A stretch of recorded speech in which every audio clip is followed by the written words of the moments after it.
Hello and welcome to the Antiquarian Outlook for week 41 of 2025, starting October 6th.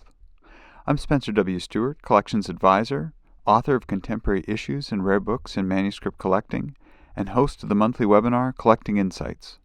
For more details on my services, publications, and programs, follow the links below, along with links to the various auctions mentioned in this program.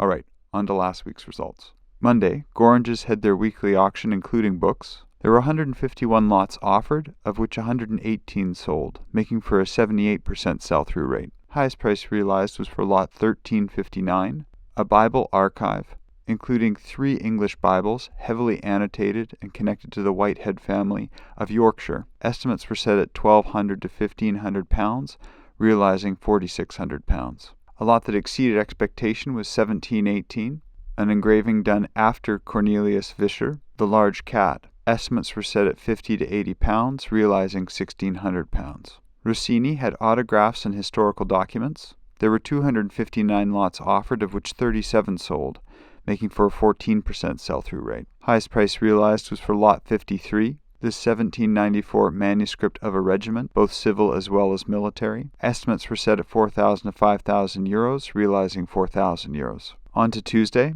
Finarte had popular culture memorabilia and cards. There were 206 lots offered, of which 110 sold, making for a 53% sell-through rate. Highest price realized was for lot 34, this 2021 Panini Mosaic trading card of Diego Maradona. Estimates were set at €1,300 to €1,600, realizing just under €1,600. Next auction, Galerie Bassenge had old prints and manuscripts. There were 268 lots offered, of which 139 sold, making for a 52% sell-through rate. Highest price realized was for lot 1062, the Rittmann copy of the Bibliotheca Philosophica Hermetica. Bidding started at €36,000, realizing €55,000. A miniature from a late medieval Book of Hours, probably done in the northern portion of France around 1460. Bidding started at €400, realizing €2,400. On to Wednesday, ALDE had the second sale connected to the library of Peter Obergfell. There were 247 lots offered, of which 222 sold, making for a 90% sell-through rate. Highest price realized was for lot 84, John Dubois' Souvenirs of Switzerland, done around 1860. Estimates were set at €3,000 to €4,000, realizing €16,250. A buy-in of note, lot 182, Raoul Rouché's picturesque trip in the Chamonix Valley around Mont Blanc, done in 1826. Estimates were set at €12,000 to €15,000. Next auction on the day, Dominic Winter had photographs, autographs, documents, and ephemera. There were 327 lots offered, of which 245 sold, making for a 75% sell-through rate.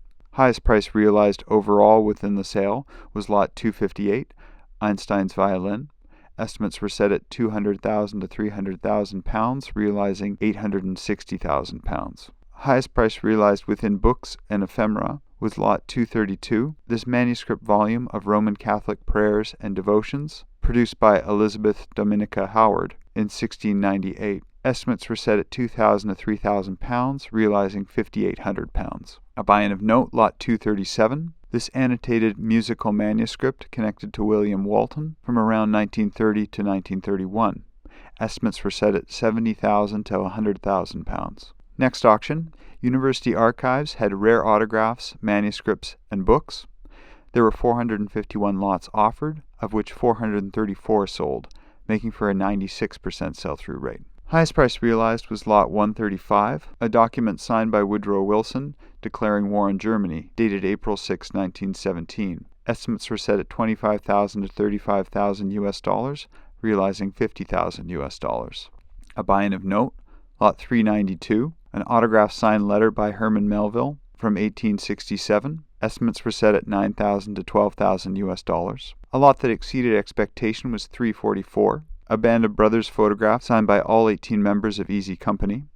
Estimates were set at $600 to $800, realizing $7,500. Finishing off Wednesday, RR Auctions had fine autographs and artifacts featuring sports. All 497 lots offered were sold. Highest price realized was lot 371, An autograph signed letter by Beethoven arranging a meeting with the father of a child prodigy pianist between 1817 and 1818. Bidding started at $40,000, realizing just above $42,000. A lot that exceeded expectation was $373, a document relating to Chopin receiving payment for foreign publishing rights of Opus 59. Bidding started at $6,000, realizing just above $28,700. On to Thursday. Forum Auctions had an online sale, books and works on paper. There were 304 lots offered, of which 268 sold, making for an 88% sell-through rate. Highest price realized was lot 96. Robert Record's The Castle of Knowledge, published in 1556, a rare first edition. Estimates were set at £600 to £800, realizing £7,000. A buy-in of note, lot 233. This collection of scientific titles connected to Lentz, published around the 1850s. Estimates were set at £600 to £800. Next sale, PBA Galleries had fine literature with mystery and sci-fi. There were 534 lots offered, of which 404 sold, making for a 76% sell-through rate. Highest price realized was for lot 493, a self-portrait original drawing by Jack Kerouac done around 1956. Estimates were set at $15,000 to $25,000, realizing $34,375. A buy-in of note, lot 446. An original sketch of Neal Cassady done by Carolyn Cassady in 1952. Estimates were set at $7,000 to $10,000. A lot that exceeded expectation was 311, a first edition copy of Edgar Rice Burroughs' Tarzan of the Apes, published in 1914.